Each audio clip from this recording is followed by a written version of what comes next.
Assalamualaikum warahmatullahi wabarakatuh. Kami berada di SMK Negeri 1 Kluang. Hari ini kami akan mengikuti pameran inovasi siswa tingkat SMK se-Sumatera Selatan. Yang kami tampilkan ini merupakan karya siswa kami jurusan Teknik Sepeda Motor. Ini merupakan inovasi yang mereka hasilkan, ada 4 buah unit sepeda motor. Tapi unit sepeda motor ini sudah kami inovasikan menjadi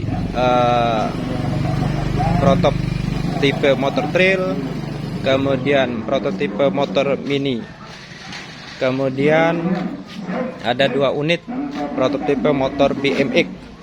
Ini semuanya merupakan karya siswa kami yang hari ini akan diikut sertakan pameran tingkat SMK di Gria Agung Gubernur Provinsi Sumatera Selatan.